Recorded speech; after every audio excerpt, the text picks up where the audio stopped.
L'échiquier international, bienvenue à vous.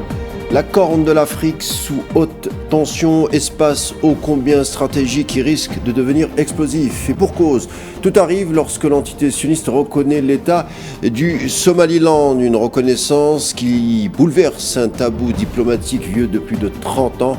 Le Somaliland, qu'est-ce que c'est? En quelques mots, une entité sécessionniste au sein de la Corne de l'Afrique, stable mais juridiquement invisible, qui accède soudainement à une reconnaissance lourde. Reconnaissance, on le verra.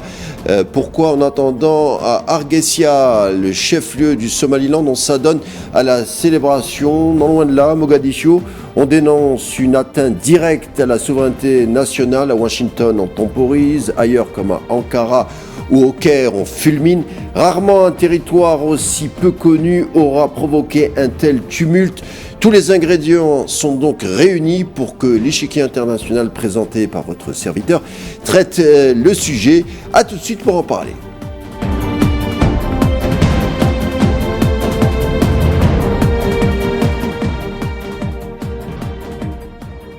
On l'a dit, le Somaliland devenu un enjeu international, presque. Pourquoi alors cette reconnaissance de l'entité sioniste provoque un tel remous? Pour en parler, nous recevons un habitué de nos émissions, de nos numéros, le spécialiste des questions internationales, j'ai nommé Manuel Pouchelet. Bonsoir. Bonsoir monsieur et merci pour votre invitation. Toujours un plaisir. Alors Manuel, on l'a dit, une reconnaissance sioniste dénoncée par plusieurs pays. Washington temporise. Vous connaissez bien, vous, la région, notamment l'océan Indien. C'est un point stratégique majeur. C'est un point stratégique majeur puisque vous avez par cette région le transit, on va dire, des marchandises qui viennent de l'Asie, qui vont en Europe, mais aussi celles qui vont aussi en Inde. Donc si vous voulez, c'est une région stratégique hautement importante dans la mesure où vous avez également des grandes puissances qui sont là. Je pense notamment avec la base de Djibouti. Vous avez aussi un petit peu en remontant sur l'axe de la mer Rouge, on y trouve maintenant la Russie. Mais je tiens à dire, il y a aussi des puissances des pays du Golfe qui sont là. Pourquoi? Parce que c'est une route stratégique pour laquelle aujourd'hui, nous l'avons vu notamment pendant les affrontements à Gaza, où Israël ne pouvait pas se faire approvisionner par cet axe-là, tout comme les autres communautés, on va dire, internationales, je pense notamment principalement occidentales. Et en même temps, c'est aussi un moyen pour l'Occident et, on va dire, ses alliés de contrôler aussi ce qui se passe en Afrique, mais sur la zone est de l'Afrique, où vous avez pertinemment que nous avons aussi les nouvelles routes de la soie que Pékin met en place, notamment à grand renfort de transit maritime. Alors pourquoi selon vous, vous avez un tout petit peu répondu, mais pourquoi selon vous l'entité sioniste décide de reconnaître le Somaliland maintenant, une reconnaissance qui risque de morceler, même si c'est peut-être déjà fait, qui risque de morceler la Somalie. Détaillez-nous les enjeux si vous le voulez bien.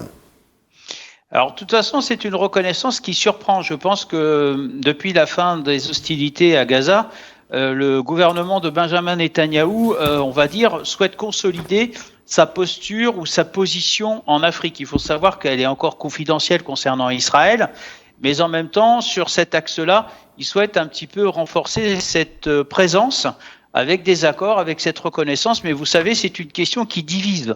Le Somaliland est très particulier puisqu'on y a de nombreux enjeux, si vous voulez, mais en même temps, cette reconnaissance, on va dire peut-être subite, est sûrement préparée de longue date par les autorités d'Israël, et cela surprend. Mais en même temps, ça va un petit peu, et je pense aussi, créer un agacement du côté des Américains, puisque vous savez bien, le président Trump a toujours eu un regard, et même... Oui, et a toujours eu un regard, et même l'histoire des États-Unis. Vous avez évoqué Mogadiscio, notamment en 93 avec l'intervention américaine. Il n'y a pas, on va dire, des souvenirs heureux dans cette région. Notamment en 1993. Avant de parler de la position ou des déclarations de Donald Trump concernant la reconnaissance de l'entité sioniste du Somaliland, lorsqu'on regarde la carte de la Corne de l'Afrique, limitrophe de la Somalie, de l'Éthiopie, de Djibouti, le Somaliland, la valeur géostratégique de la région est évidente, sans parler de l'enjeu commercial, puisque le Somaliland est situé à l'entrée du détroit de Bab el-Mandeb, un verrou maritime entre la mer Rouge et l'océan Indien. C'est un équilibre sécuritaire majeur.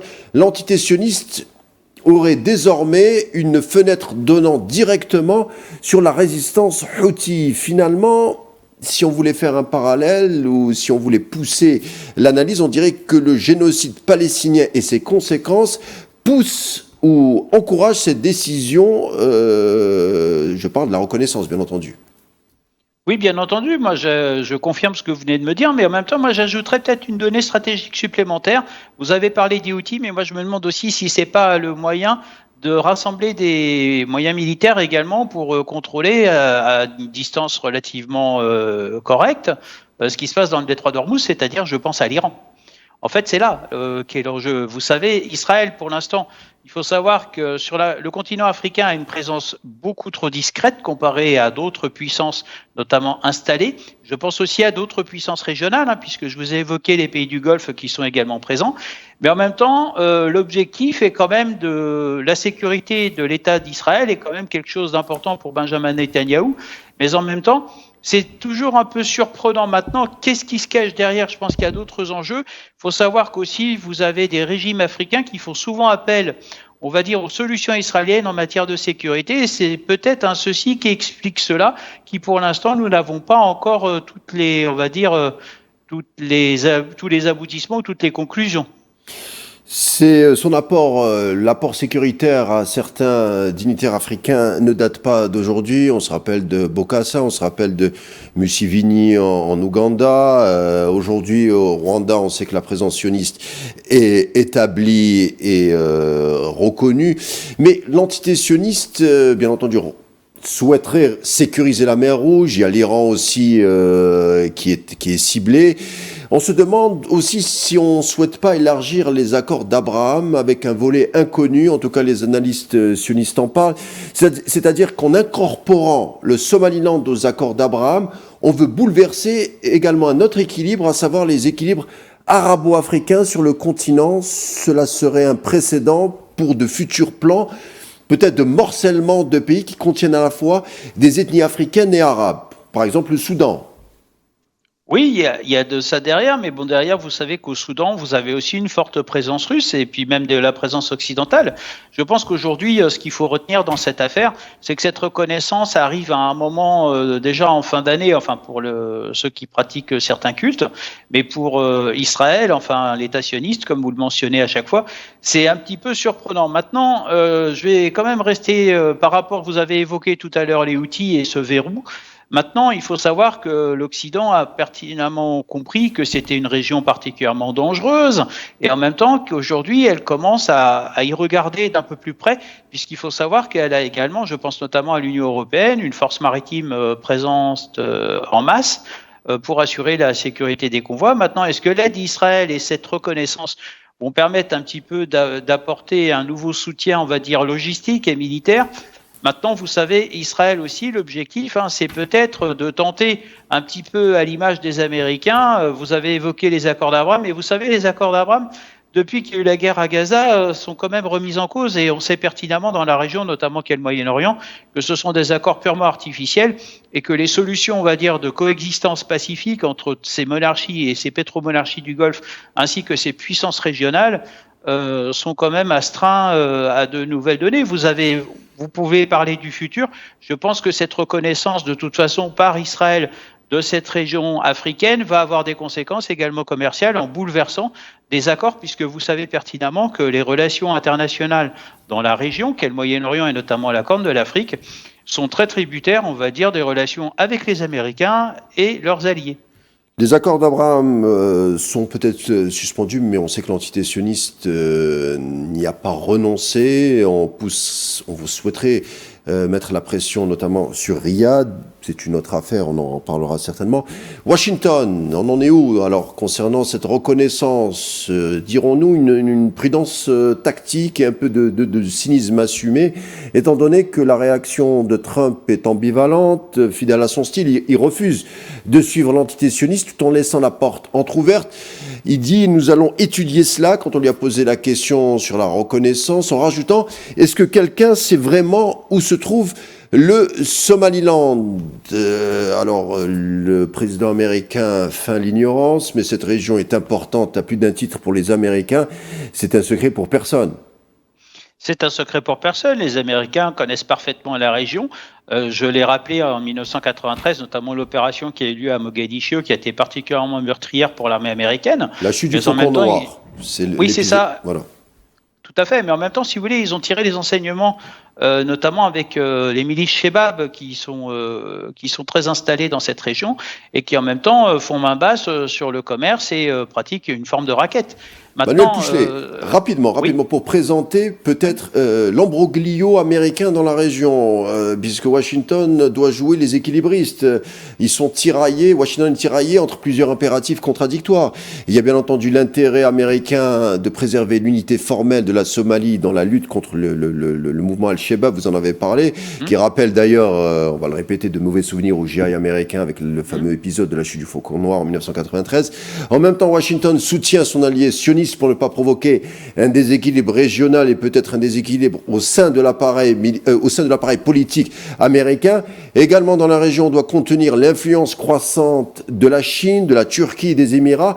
Les analystes américains en cette fin d'année doivent être en train de s'adonner à une tâche plutôt compliquée. C'est une tâche compliquée puisqu'en même temps, vous avez le calendrier américain qui s'accélère avec le bilan des midterms qui vont arriver courant février-mars. Et c'est là que les Américains s'inquiètent. Maintenant, vous savez, je vais vous dire, le président Trump n'est pas une contradiction près. Pour rappel, il avait quand même mentionné à plusieurs reprises, ainsi que tapé du poing sur la table en disant que tous les investissements faits dans la région à coup de milliards de dollars auraient dû être mis à profit de l'Amérique et non de ces pays étrangers. Maintenant, je pense que les analystes américains sont un peu pris au dépourvu, mais vous remarquerez qu'en diplomatie, ils ont quand même un ton un peu plus modéré en ce qui concerne cette initiative israélienne dans la région. Je pense qu'ils vont de toute façon essayer d'en tirer un avantage avant de critiquer. Mais vous savez, le président Trump, ces derniers temps, est particulièrement réversible et imprévisible. Il est difficile, si vous voulez, de vous proposer une analyse sûre et certaine des enjeux, notamment sécuritaires, on est sûr, mais après politique et stratégique, cela reste à déterminer puisque les Américains sont également présents sur d'autres parties africaines où ils ont développé quand même un commandement central pour l'Afrique, il faut le savoir au niveau militaire. Alors, on va passer en relief quelques pays qui sont bien entendu impliqués dans cette reconnaissance. Commençons par Ankara, la Turquie. On l'a dit, je l'ai dit en guise d'introduction, la Turquie fulmine. Alors pourquoi la Turquie fulmine ? Puisqu'elle est implantée en Somalie, il y a des bases militaires, il y a une coopération sécuritaire, il y a des investissements. Ankara a dénoncé sans tarder une ingérence manifeste et une politique expansionniste sioniste. Pourquoi ? Alors, on a jeté un coup d'œil sur les médias, on a jeté un coup d'œil sur l'analyse turque concernant le sujet.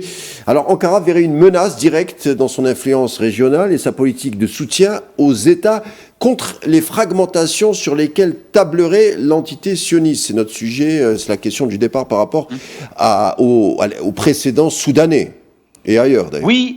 Oui, mais en même temps, Ankara est aussi en compétition avec Israël sur d'autres pays africains où justement elle tente aussi de damer de pion à l'influence turque qui est quand même croissante sur le continent africain.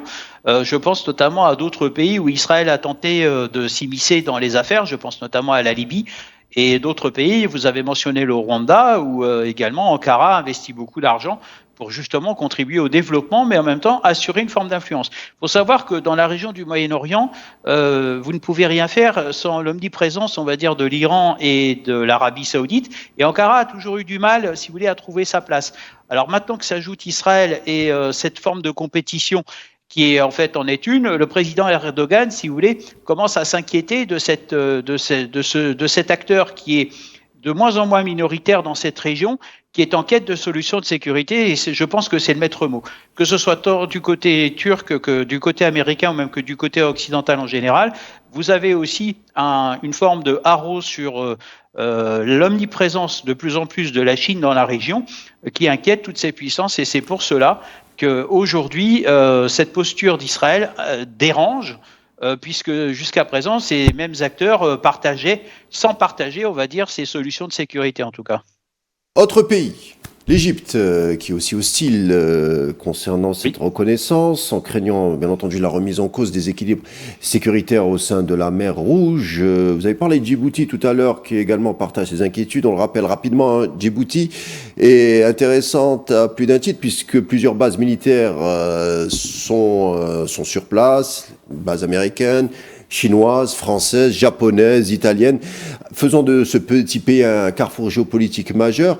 L'entité sioniste s'imposerait véritablement, brouillant les équilibres, en défiant tout le monde, y compris bien entendu l'Égypte. Mais Manuel Pouchelet, vous qui connaissez un peu les questions sécuritaires et de renseignement, est-ce que certains services de renseignement de la région, américains, français et autres, ont découvert cette reconnaissance du jour au lendemain, ou plutôt vous pensez qu'il y avait des signaux avant-coureurs? Il y a toujours eu des signaux avant-coureurs.